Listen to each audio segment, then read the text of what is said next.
everyone. I'm Angel Brown. I'm a UX designer who spent the last few years in strategy. And I picked this picture on purpose because sometimes I feel like the goldfish in a pool of sharks. I work in healthcare. It's a highly corporate environment, working with pharmaceutical companies. And the agenda is very much, for me, about raising the power of our arguments in design and making it critical to business transformation. Today I'm going to be talking about data and how we can use a blended approach, both qualitative and quantitative, to give more credibility and robustness to our arguments. And why is it important? This is an image from Wired Health this year, and all of the startups were all over data. It's not just about getting insights and understanding, evaluating our solutions. It's also about using data to design new experiences. The innovation is coming from this world, and I want to make sure that we as UX designers can harness it and use it in what we do. But there's a bit of a problem, because in our world, we tend to be really focused on the qualitative side. So we are looking for ways to use face-to-face interviews, ethnography, contextual inquiry, and we've shied a little bit away from quantitative methods. Originally, this was because it was all about segmentation. It was all about data. And then we came to the party and said, no, there's something more than that. So for us, we think quant is about numbers, whereas qual is about humans. Quant is ultimately shallow when you're trying to make design decisions, whereas qualitative methods are rich and deep. Quant reduces everything, whereas qual is holistic. Quant is structuralist. This is getting a little bit anthropological. Qual is communitas. And I put together this image where we have on the left a very almost Big Brother kind of mood there, clones in the back of the iRobot thing, whereas then, you know, all the happy UX people on the other side talking about our feelings, you know, aesthetics. The bias is also in those who we consider gurus. So you'll see this from Nielsen. The vast majority of your user research should be qualitative, aimed at collecting insights to drive your design, not numbers to impress people in PowerPoint. So you can see the bias there against quantitative methods, this idea of just impressing people, suits perhaps. But this is quite a new thing, because our heritage in human-computer interaction, it shows that they and their methods really focus primarily on quantitative. And I think that's partially because of the engineering basis. There you can see kind of helmety thing. So 14% of their studies, if you look at a review study on what methods are used, are qualitative. Whereas in UX, we've shifted this. We've said, no, we value qual, so 50% are in qual. This is another study by F.E. Law and Paul Schenk, and they were looking at measurement, UX measurement more broadly, and they found that there are two groups of practitioners and researchers, different attitudes toward this idea of UX measurement. So on one hand, we have those who are doubtful about the necessity and utility of measuring the elements. Not sure we can. And then on the other hand, we have people who believe it's necessary, plausible, and feasible. And I wanted just to get a show of hands quickly. So who in the room here feels that more like doubtful about the necessity and utility of measuring elements? One? So everybody else feels, let's do a show of hands for necessary, plausible, and feasible. Everybody else. Interestingly, when they did their study, in the interviews, they found a lot more negative opinions, whereas in the survey, generally, it was a positive thing. And I think that shows right there the different nuances of the two methods. The issue of measuring UX values, however, is compounded by the fact that we as a community still lack a clear understanding of how underlying elements interact and influence each other. So we know things like user flow is important. I feel like I'm in the flow. Aesthetics, emotions, all these things play a role, but how do they interact and how do they drive decisions? So some of the problems I find come from, tried and tested rules. This is Nielsen again, and here I am putting up numbers on a PowerPoint slide to impress you, but their numbers, so maybe they won't feel so bad about this. But 5 users, that's what you need for a usability test. You all know this, and they've got the numbers to back this up. But when I'm at the board table and I say, I need 5 users, that can't possibly be enough. It's exactly, even Nielsen themselves will say sometimes we have to do 8 because it just can't possibly be enough. But we're UX people. We understand that these things are not necessarily about the numbers, it's about how people feel about things. But this kind of rule has given rise, I find, to a kind of a looseness about research. So I hear things like this. I tested my prototype on medical education for cardiologists with a few people in the office. So this is what I hear from my team sometimes. And I think, okay, well, there are not many cardiologists. Maybe there's some people who do medical education. Maybe they know a bit about it. Okay, it's still valuable, maybe. But when you're sitting at that table with the business leaders, it's just not a good story. Someone in PR had a friend with that disease, so Jane, the office junior, rang her up to ask a few questions about the design. Equally, we asked a few experts what they would like on this design, but they didn't really come up with anything. So this is the kind of thing that I'm hearing a lot, and I feel that we as a discipline really need to get a bit tighter. And I'm not the only one who feels this. Some of our other gurus say things like, there's a huge need for UX professionals to consider their audience, and they don't mean the users, they mean the business people at the other side of the desk. We should learn to speak the language of business, including numbers, to sell our ideas. So this was in 2009. This is not a new concept. Business people love research, though. This is something that is important to them. It allows them to plan effectively by supporting their decisions. So the kinds of things, though, that we run up against is this representation of the population. They don't really understand qual and quant methods, so this is something that they need to understand. What will move the needle? They're always talking about the needle these days. And how quickly can we get answers? So I'm just going to take you through a couple of these. The kind of thing I hear are, so how many of the doctors said that they are not really interested in the mechanism of action? So when we're planning an experience for an educational piece, for example, the doctors said, no, that's something not very interesting. In a qual study, it doesn't matter that 2 of them said it and 10 of them didn't, because we're not looking for that kind of information. But the business people on the other side of the desk are really interested in that. How do these personas work with our segmentation study? They spend a lot of money on segmentation, and then we're designing personas, and then there's a disconnect. How do these work together? I believe a blended approach is really the only way to answer their questions. So what we do is we take insights from secondary research and quant sources. We take our qualitative methods, as usual, and then we look for quantitative validation. And here's where the interesting things around data come in, I think. Just starting with secondary research, in health, we have Manhattan Research. So they go out every year and they gather data on device usage, digital behaviors, things about when you have a sales rep come, does he use an iPad? When I'm with my patients, do I take out digital resources during consultation, for example? So we have a quantitative kind of overview of the shape of the interactions. And then there's a whole bunch of other sources that our planners would use to understand demographics, et cetera, and some things around device usage. Here's a study that looked at qualitative research. So we talked about 5, but what feels right to those business people? Well, if you look at this study, they found that survey of PhD studies, 50% of the qual studies fall in the range of 20 to 30 participants. So a lot of our research is fewer numbers than this, but that's what your man on the street, someone, a business person will be expecting. So we have to be mindful of that when we're looking to design our studies. Now this is an interesting new thing. You can do this as well. You can align your research to frameworks out there that have proven track record. So Mindspace is the British Ministry of Nudges, is another way to explain this. And this is a series of principles. For example, the messenger, messenger, that means who is giving you the message. And the credibility of the message is in part defined by who this person is. So these kind of things get very popular. It becomes a buzzword, and this came out of government. It's the whole idea of nudges. So how do we get people to do things and behavioral change?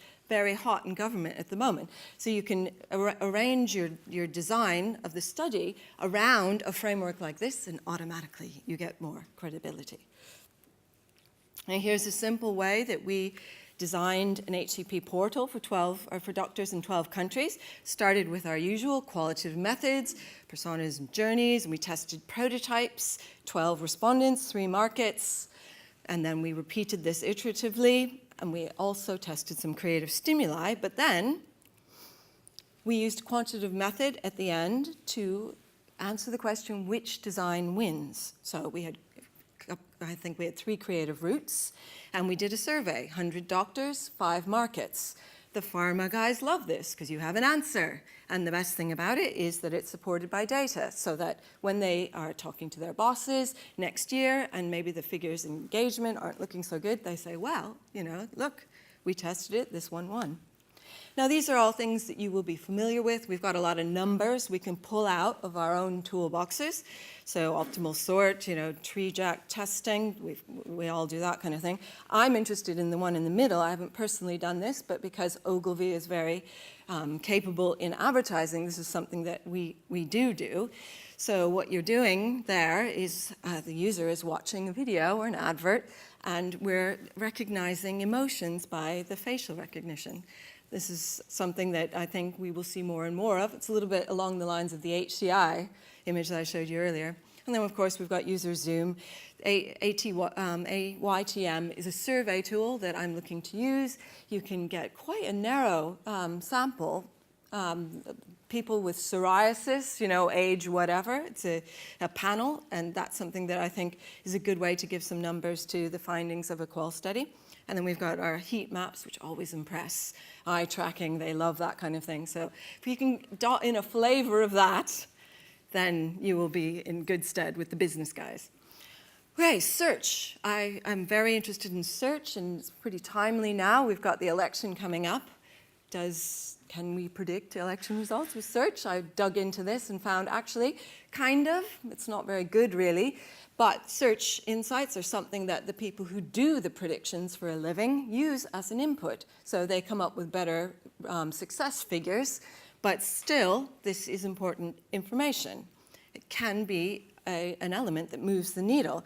So what we might do after we do a study and we find these are the content areas, in this case for multiple sclerosis, these are the concerns patients might have around the types of things that happen to them. But then what is the relative priority? So how much patient information do we need around MRIs? Should we be designing something that explains all the ins and outs of them? Well, actually, these search results show us that actually there is a lot of information seeking around search, and therefore that is something that we should be looking at over and above the vision or balance issues. And we can do it with HCPs because of the specificity of the search strings. Only a doctor would use certain things, so we can sort of segment by the search strings.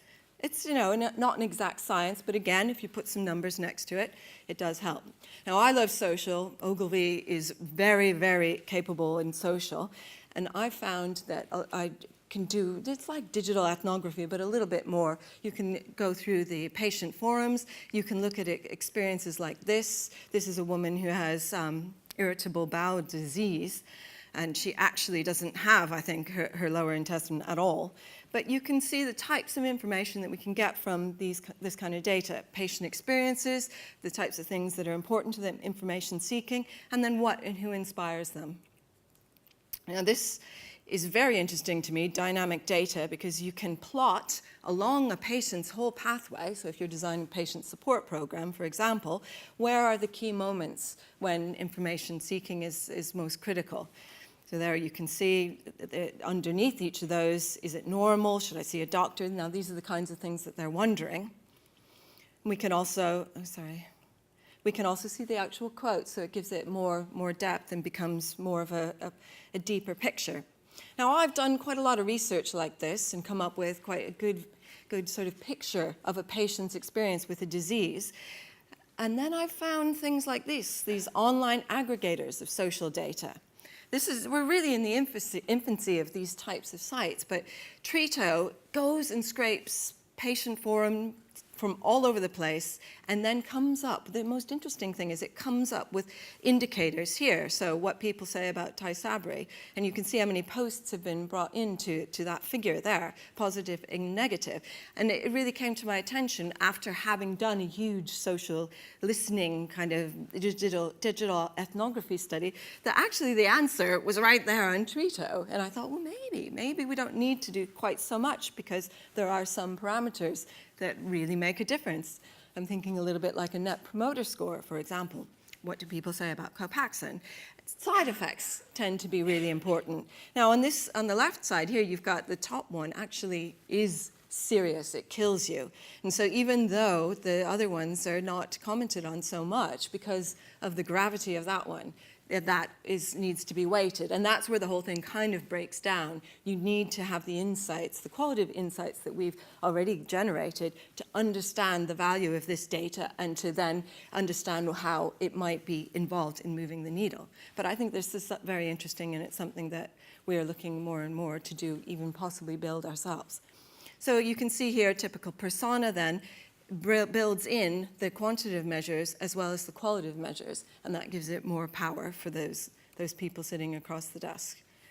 So this idea of moving the needle, how does this tie into our omnichannel performance framework is the kind of thing I have to deal with all the time.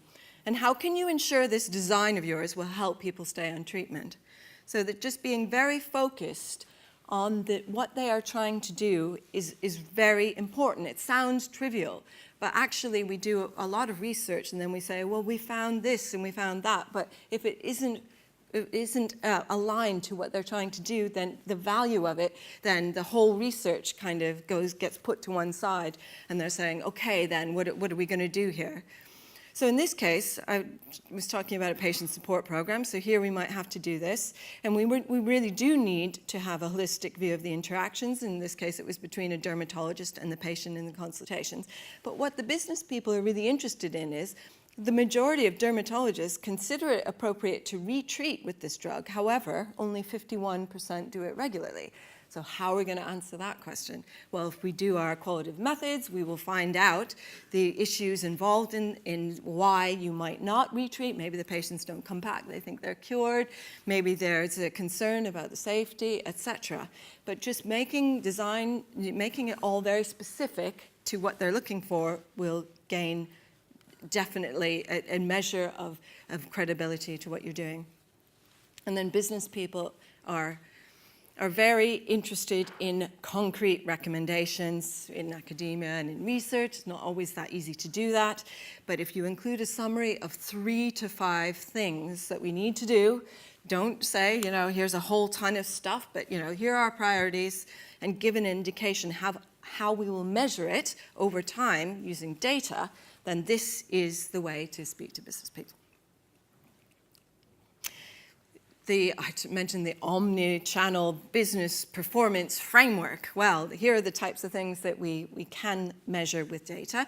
We can measure the time on sites, say we're designing a whole program, use of online services, then we've got aspects that are more around contact requests, or if we might send out a feedback form, do any surveys. This sort of falls in the general bucket of customer experience. Then we've got this idea of how far are we reaching with our materials, volumes, visits, impressions, the email campaigns, for example, third-party email, mentions, so this is the social stuff, share a voice, what are the influencers doing, sentiment, mentions in news, volumes of searches, and then we've got things that we tend to bucket around the idea of advocacy, so retweets and shares, follows, creation of new content by others, and then the net promoter score, would I recommend this to a friend? So there's a whole bunch of data there. And how do we bring that all together and make it relevant to our designs? This is what my challenge is every day. So the last point is always about how quickly can we get answers? Will we be ready for product launch? How much time is this all going to take? Good research takes time, but we have a deadline.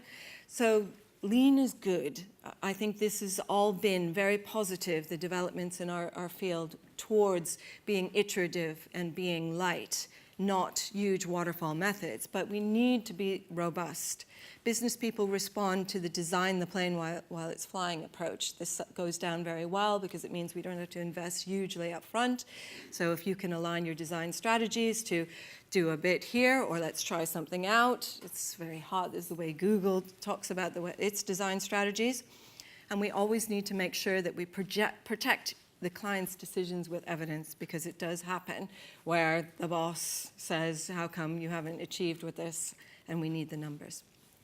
Now, the last thing I wanted to do was to tell you a short story about Edmund Cartwright. So this was in the late 1700s. Edmund Cartwright was a vicar. He was not an entrepreneur. He wasn't an inventor. However, he was very interested in new developments that had happened around the spinning jenny and the mechanization of yarn production.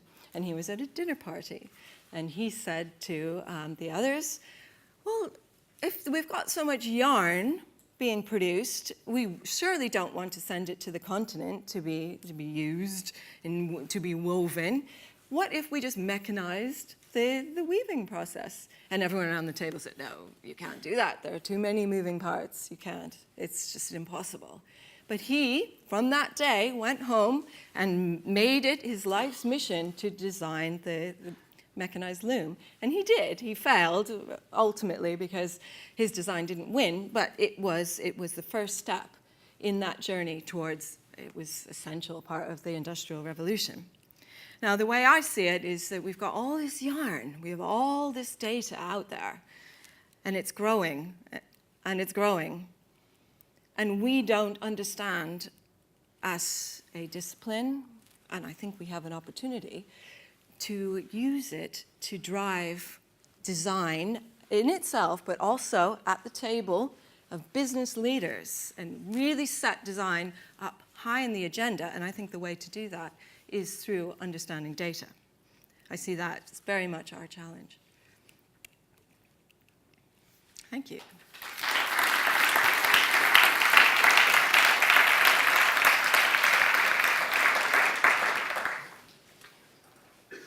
That was great. I'm going to ask a question. Sure. Okay, because I really like this presentation. How many people here do quant and qual together? This is good. This is good. Well, these are the people who are here, of course. So where do you think it will end up? Do you think that to rebalance, do you think that we need more quant, less qual? More qual, less qual. How do you... We cannot sacrifice the qual, because the qual gives us what is important to us. It's that holistic view, it's the emotions, it's the motivations, it's all of that amazing stuff that you just can't get properly, I don't think, from quant. However, the way I see it is that we will be able to measure some aspects of that, or perhaps we will do that in a pulse way. It may not be via dynamic data, all told. But through this performance framework, if we can have a place at that table, and I find that it's difficult for UX people now. Strategists, we're okay, we're there. But the UX people just need to get up there. And then the whole experience will be driven by data, as well as, the fantastic insights of qual. I completely agree. Right, so we've got a couple of minutes, so we can have a couple of questions. We are running to schedule. Okay, excellent.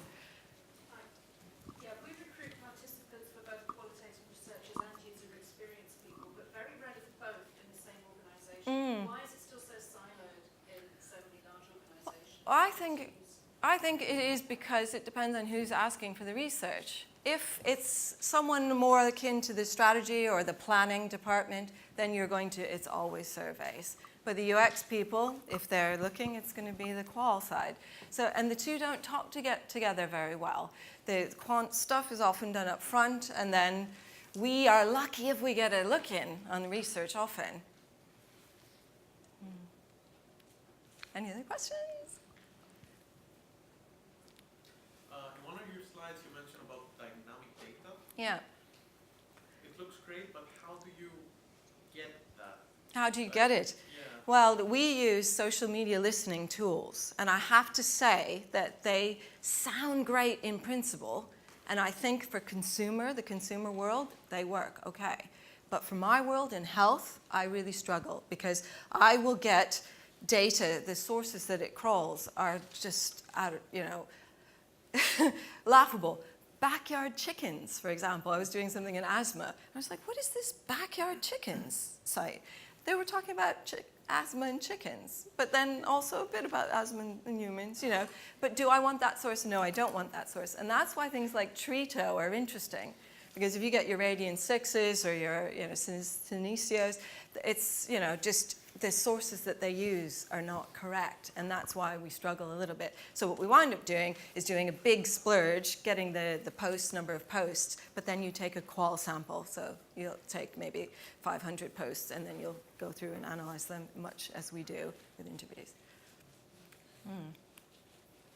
I think there's undercurrents that I'm reading into from what you've said about the experimental design of how we couple these kind of things together, which is, there's a whole other conversation, but I mean, Yeah. it's pretty important, isn't it? Because I suppose if you're thinking about how you couple and kind of combine these things, and you're thinking about how you present them and what kind of meaning you want to get out of them, so you're Yes. designing what you think you want from the data. Yes, before you exactly. actually do the There's a whole design project in itself in getting the right solutions to the questions. Yeah, very much so. Please put your hands together.